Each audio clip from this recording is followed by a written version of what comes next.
Developers దగ్గర చాలామంది పనిచేయడానికి వెళ్తారు. ఇప్పుడు ఫర్ ఎగ్జాంపుల్ ఒక కంపెనీ ఉంది, సో అండ్ సో కంపెనీ. ఈయన దగ్గర ఒక 30 మందో 40 మందో కొంతమంది సేల్స్ మేనేజర్స్ కింద అట్లా పనికి దిగుతారు, మార్కెటింగ్ కింద సమ్మన్. సో వచ్చినప్పుడు వీళ్ళు కూడా కొన్ని చూసుకోవాల్సి ఉంటుంది. ఎందుకంటే these are the people who act like a bridge బయర్కి ఈ డెవలపర్కి మధ్యలో. ఇవన్నీ జరుగుతుంటే ఇవన్నీ మన సొసైటీలో రెగ్యులర్గా మన ఇనే పదాలు కూడా. సో వీళ్ళు ఏమేమి చూసుకోవాలి, ఈ డెవలపర్ దగ్గర ఏం చూసుకోవాలి, బయర్ దగ్గర ఏం చూసుకోవాలి? ఫస్ట్ ఒక ఏజెంట్ అనే వ్యక్తి రెరాలో ఒక క్లాజ్ ఉంటుంది, ఓకే, సర్టిఫైడ్ ఏజెంట్ అని. ఫస్ట్ ఈ ఏజెంట్ రెరాలో సర్టిఫికేషన్ తీసుకోవాలి. He should join as an agent.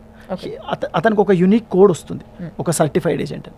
అతను కరెక్ట్ అనిపించాకే తను థర్డ్ పర్సన్ పోయి అంటే కొనే అతనికి పోయి చెప్పగలగాలి. ఓకే, సో ఇక్కడ మనం చెప్పాల్సిన ముచ్చట ఏంది అని అంటే, ఒక డెవలపర్ కింద నువ్వు పని చేయడానికి పోయినప్పుడు you have a right to ask for a documents.